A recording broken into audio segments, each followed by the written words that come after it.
ಈ ಒಂದು ವಿಷಯ ಏನಾಗತ್ತೆ, ಡೆವಲಪ್ಮೆಂಟ್ಸ್ ಈ ರೀತಿ ಇರುವಾಗ 1ನೇ ತಾರೀಕು ನಾವೆಲ್ಲರೂ ಬರ್ಬೇಕಂತಿದ್ದೀವಿ.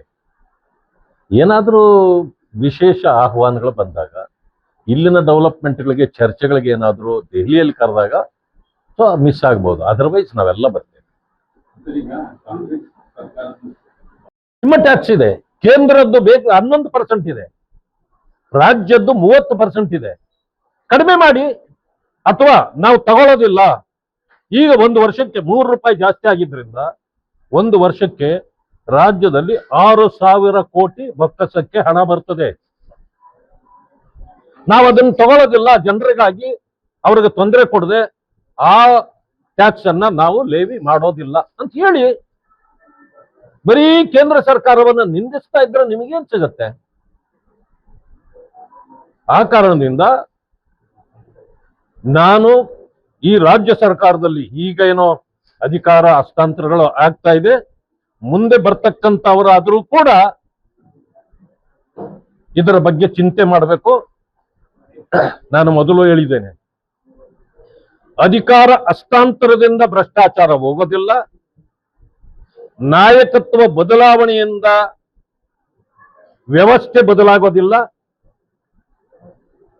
ಏನಿದೆಯೋ ಇನ್ನಷ್ಟು ಪರ್ಸೆಂಟೇಜ್ ಹೆಚ್ಚಾಗುತ್ತೆ ಹೊರತು ಬೇರೆ ಏನೂ ಆಗೋದಿಲ್ಲ. ಆದ್ರಿಂದ ಇದು ಈ ಕಾಂಗ್ರೆಸ್ ಸರ್ಕಾರ ಜನವಿರೋಧಿ ಸರ್ಕಾರ ಇದೆ. ಜನವಿರೋಧಿ ಸರ್ಕಾರ ಇರೋದ್ರಿಂದ ಆದಷ್ಟು ಬೇಗ ಗೊಂದಲಗಳು ಸೃಷ್ಟಿಯಾಗ್ತವೆ.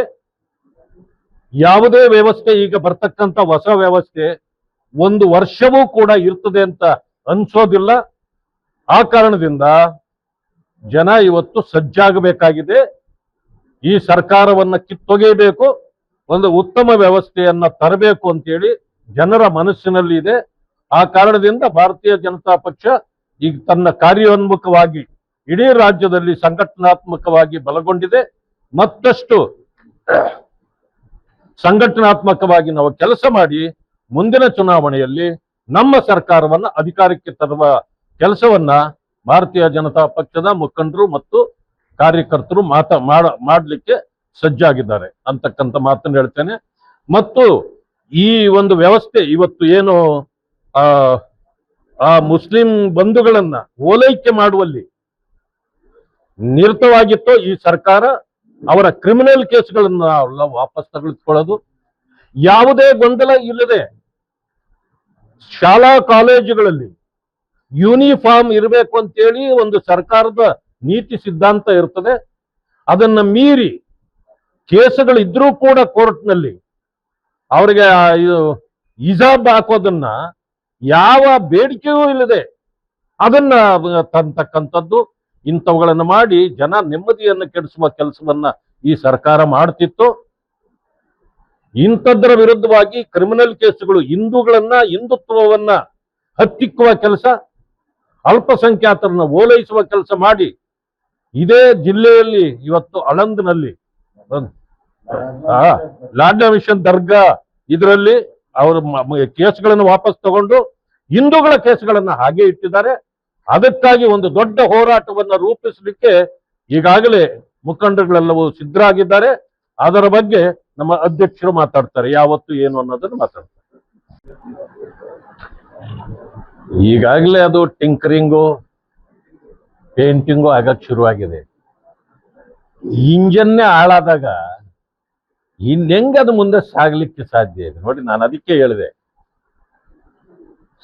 ವ್ಯಕ್ತಿ ಬದಲಾಗಬಹುದು, ವ್ಯವಸ್ಥೆ ಬದಲಾಗೋದಿದೆಯಲ್ಲ ಬಹಳ ಕಷ್ಟ. ಅದಾದ್ಮೇಲೆ ಪರಿಸ್ಥಿತಿ ಹೆಂಗಾಗಿದೆ, ಒಂದು ಬುಟ್ಟಿಯಲ್ಲಿ ಒಂದು ಹಣ್ಣು ಕೆಟ್ಟೋದ್ರೆ ಇನ್ನು ಉಳಿದವು ಕೆಟ್ಟೋಗಬಾರ್ದು ಅಂತೇಳಿ ಎತ್ತಿ ಒಂದು ಬಿಸಾಕ್ಬಿಡ್ತಾರೆ ಅಲ್ವಾ? ಇಲ್ಲಿ ಬುಟ್ಟಿಯಲ್ಲಿ ಎಲ್ಲವೂ ಕೆಟ್ಟೋಗಿದೆ, ಯಾವುದೋ ಒಂದಿದ್ರೆ ಏನ್ ಮಾಡ್ತಾರೆ ಇನ್ನು ಅದನ್ನ? ಕಾಂಗ್ರೆಸ್ನ ಪರಿಸ್ಥಿತಿ ಹಿಂಗೆ. ಮತ್ತೇನಾದ್ರು ನಾವ್ಯಾರು ಆಗ್ತಾ ಇಲ್ಲ.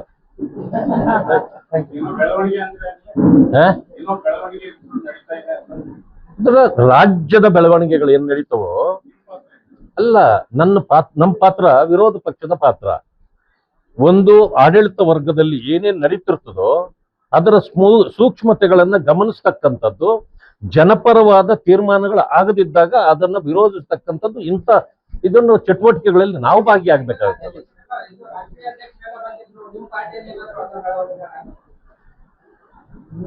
ಬೆಳವಣಿಗೆಗಳು ರಾಜಕಾರಣದಲ್ಲಿ ಯಾವಾಗಲೂ ನಡೀತಾನೆ ಇರ್ತವೆ.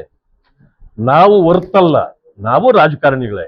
ಆ ಕಾರಣದಿಂದ ನಮ್ಮ ಪಕ್ಷದ ಅಧ್ಯಕ್ಷರು ಹೊಸದಾಗಿ ನೇಮಕಗೊಂಡಿರ್ತಕ್ಕಂಥವ್ರು. ಅದರಿಂದಾಗಿ ಪ್ರಥಮ ಬಾರಿಗೆ ನಮ್ಮ ರಾಜ್ಯಕ್ಕೆ ಬಂದಿದ್ರು. ನಾವು ಗೌರವದಿಂದ ಅವರನ್ನ ಬರ್ಮಾಡ್ಕೊಂಡಿದ್ವಿ. ಸಲಹೆ ಸೂಚನೆಗಳನ್ನ ಯಾವ ರೀತಿ ಪಕ್ಷ ಕಟ್ಟಬೇಕು ಅನ್ನೋದ್ರ ಬಗ್ಗೆ ನಮಗೂ ಕೊಟ್ಟಿದ್ದಾರೆ. ಅಷ್ಟಕ್ಕೆ ಸೀಮಿತವಾಗಿ ಆ ರೀತಿಯ ಯಾವ ಚಿಂತನೆಯೂ ನಮ್ಮ ಪಕ್ಷದಲ್ಲಿ ಇದುವರೆಗೂ ನಡೆದಿಲ್ಲ. ಬದಲಾವಣೆ ಚಿಂತನೆಗಳೇ ನಡೆದಿಲ್ಲ ಅಂತಂದಾಗ ಮುಂದಕ್ಕೆ ಹೆಂಗೆ ಹೇಳೋದು? ಮಾಡಬೇಡಿ. ಅಲ್ಲಿ ಬದಲಾವಣೆಗಳಾಗಿ ಜನಪರವಾದ ಕೆಲಸಗಳನ್ನ ಮಾಡದಿದ್ದಾಗ ನಮ್ಮ ಚಿಂತನೆಗಳು ಅದರ ವಿರುದ್ಧವಾಗಿ ನಡೀತವೆ ಅಂತ ನಾನು ಹೇಳಿದ್ದೆ.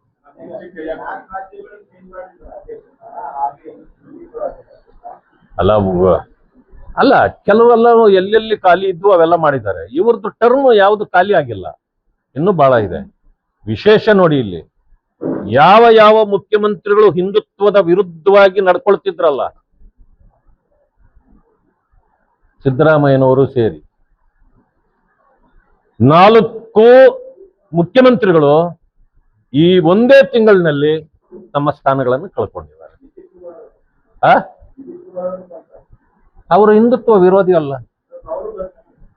ಇಲ್ಲ ಇಲ್ಲ ಇಲ್ಲ ಇಲ್ಲ, ಅವರು ಸ್ಥಾನ ಬದಲಾಗಿದ್ದಾರೆ. ಇವರು ಎಲ್ಲ ಕಳ್ಕೊಂಡು ಹೊರಟೋಗಿದ್ದಾರೆ.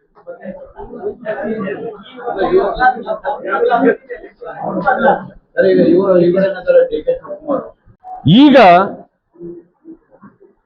ಅಧಿಕಾರ ಇದ್ರೆ ಸಾಕು ನಮಗೆ, ಅಭಿವೃದ್ಧಿ ಇಲ್ಲದೆ ಇದ್ರು ಸರಿ. ಯಾಕೆಂದ್ರೆ ಇನ್ನು ಉಳಿದಿರೋದು 2 ವರ್ಷ.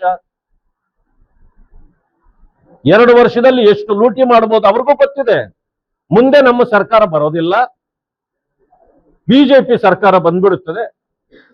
ಇನ್ನು ನಾವು ಅಭಿವೃದ್ಧಿ ಮಾಡಿದ್ರು ಜನ ನಮ್ಮನ್ನ ಮೆಚ್ಚಲ್ಲ, ಮಾಡದೇ ಇದ್ರು ಏನು ನಮ್ಮನ್ನ ಅವರು ವಿರೋಧಿಸೋದಿಲ್ಲ ಜನ. ಈ ಕಾರಣಕ್ಕೆ ಇವತ್ತಿನ ದಿವಸ ಅಧಿಕಾರ ಬೇರೆ, ಹಸ್ತಾಂತರವೂ ಆಗ್ತಿದೆ. ನಾನು ನಿನ್ನೆ ಒಂದು ವಿಷಯವನ್ನ ಗಮನಿಸಿದ್ದೇನೆ. ಮಾನ್ಯ ಮುಖ್ಯಮಂತ್ರಿಗಳಾಗಿದ್ದ ಸಿದ್ದರಾಮಯ್ಯನವರು ರಾಜೀನಾಮೆ ಕೊಡೋದಕ್ಕೆ ಮುಂಚೆ ಒಂದು ಮಾತು ಹೇಳ್ತಾರೆ, ನಾನು ರಾಜಕೀಯ ನಿವೃತ್ತಿ ಹೊಂದೋದಿಲ್ಲ, ರಾಜಕೀಯದಲ್ಲಿ ಇರ್ತೇನೆ, ಕೋಮುವಾದಿಗಳ ವಿರುದ್ಧ ಹೋರಾಟ ಮಾಡ್ತೀನಿ ಅಂತ. ಕೋಮುವಾದಿಗಳು ಯಾರು? ಕೋಮುವಾದಿಗಳು ನೀವೇ. ಸಿದ್ದರಾಮಯ್ಯನವರೇ ಕೋಮುವಾದಿಗಳು, ಕಾಂಗ್ರೆಸ್ಸೇ ಕೋಮುವಾದಿ ಪಕ್ಷ. ಹೋರಾಟ ಯಾರ ಮೇಲೆ ನಿಮ್ಮದಾಗಾದ್ರೆ?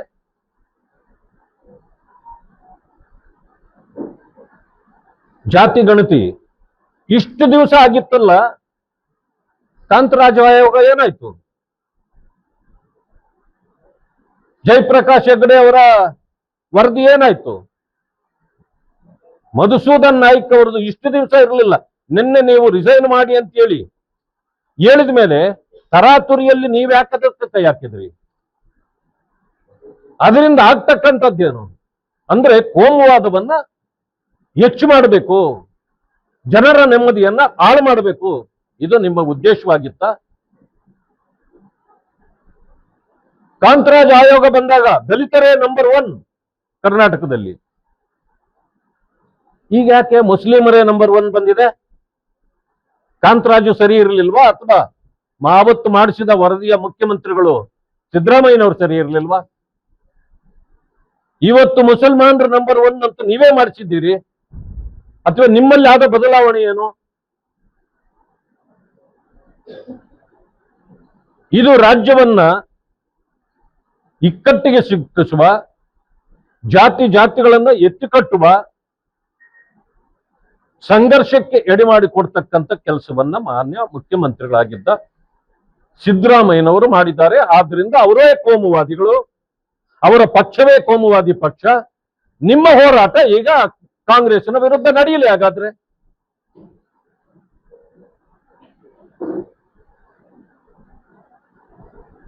ಅದಕ್ಕೆ ಇವತ್ತಿನ ದಿವಸ OBC ರಿಪೋರ್ಟು ನೀವೇನ್ ತಂದಿದ್ರು ಅದನ್ನ ಜನರನ್ನ ಒಡೆಯಲಿಕ್ಕೆ ಮಾಡಿರ್ತಕ್ಕಂಥದ್ದು. ಒಳ ಮೀಸಲಾತಿಯನ್ನ ಮಾಡಿ 3 ಗುಂಪುಗಳು ಮಾಡಿದ್ರಿ. ನೆಮ್ಮದಿಯಿಂದ ಮನೆಯಲ್ಲಿರ್ಲಿಕ್ಕೆ ಆಗ್ಲಿಲ್ಲ. ಈಗ ಅವರು ಬೀದಿಯಲ್ಲೇ ಕುಳಿತಿದ್ದಾರೆ. ಯಾಕಂತಂದ್ರೆ ನೀವ್ ಏನೇ ತೀರ್ಮಾನ ಮಾಡಿದ್ರೆ ಆ ತೀರ್ಮಾನಕ್ಕೆ ಒಂದು ಅಂತ್ಯ ಕಾಣಬೇಕಾಗಿತ್ತು. ರೋಸ್ಟರ್ ಬಿಂದುಗಳನ್ನ ಸರಿ ಮಾಡ್ಲಿಕ್ಕೆ ಸರ್ಕಾರಕ್ಕೆ ಆಗ್ಲೇ ಇಲ್ಲ. ಯಾಕೆಂದ್ರೆ ಅವರು ಒಳಿತಾನೆ ಇಲ್ಲ ಏನ್ ಮಾಡ್ಬೇಕು ಅಂತ. ಯಾವುದೇ ಒಂದು ಹುದ್ದೆಯನ್ನು ತುಂಬುವಾಗ 1, 2 ಇದ್ರೆ ಅದು ಕ್ಯಾಟಗರಿಯೇ ಅಂತೆ ಹೋಗ್ತಾ ಇದೆಯೇ. ಯಾಕೆ ಅಂತಂದ್ರೆ ಅಲ್ಲಿ ಬರೋದಷ್ಟೇನೆ. ಮುಂದೆ ಬಿಗ್ ಬರೋದು ಯಾವಾಗ, ಸಿಗ್ ಬರೋದು ಯಾವಾಗ? ಅಲಿಮಾರಿಗಳೇ ಮಾಡಿ ಬೀದಿಯಲ್ಲಿ ನಿಲ್ಲಿಸಿದ್ದೀರಿ. 3 ಗುಂಪುಗಳನ್ನ ಮಾಡಿ ಅವರನ್ನ ಒಡೆದು ಇವತ್ತು ಏನ್ ಮಾಡಿದ್ರಿ? ನಂಬರ್ 1 ಅಂತಿದ್ದ ದಲಿತರು ಲೆಕ್ಕಕ್ಕಿಲ್ಲ. ಬರೀ ಇಂಥ ಪರಿಸ್ಥಿತಿಯನ್ನ ಉದ್ಭವ ಮಾಡಿಬಿಟ್ರಿ. ಮಾತೆತ್ತಿದ್ರೆ ನಿನ್ನೆಯೂ ಕೂಡ